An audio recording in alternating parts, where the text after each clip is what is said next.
मित्रांनो, तुम्हाला कधी कोणाचा प्रचंड राग आलाय का? कधी असं वाटलंय का की त्या समोरच्या व्यक्तीला सोडायचं नाही, त्याचा बदला घ्यायचाच? मित्रांनो, जर तुमचं उत्तर हो असेल तर थांबा.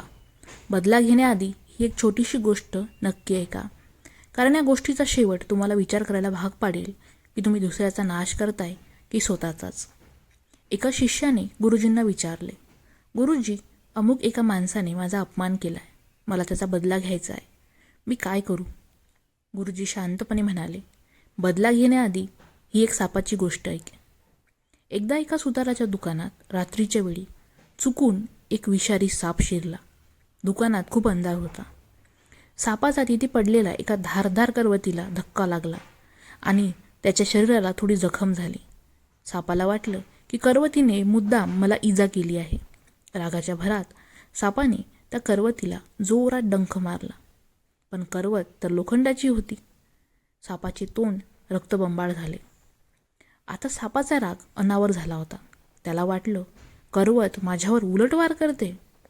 त्या करवतीला धडा शिकवण्यासाठी सापाने आपला पूर्ण देह त्या करवतीभोवती गुंडाळला आणि पूर्ण ताकदीने तिला आवळायला सुरुवात केली.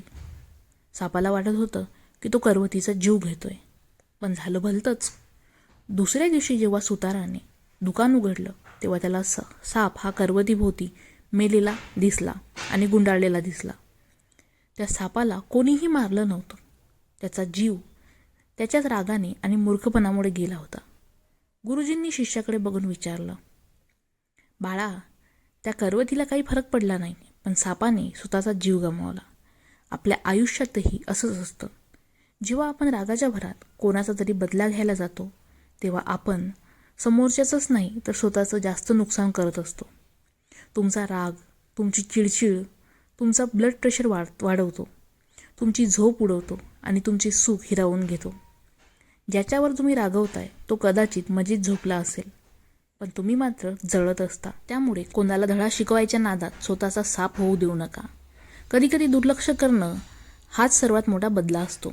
मित्रांनो, तुम्हाला काय वाटतं यावर? राग आल्यावर शांत राहणं कठीण आहे का सोपं आहे? कमेंट्समध्ये नक्की सांगा. आणि व्हिडिओ आवडला असेल तर लाईक करायला आणि चॅनलला सबस्क्राईब करायला सुद्धा विसरू नका. चला तर मग भेटूया अशा पुढच्या एका व्हिडिओमध्ये लवकरच.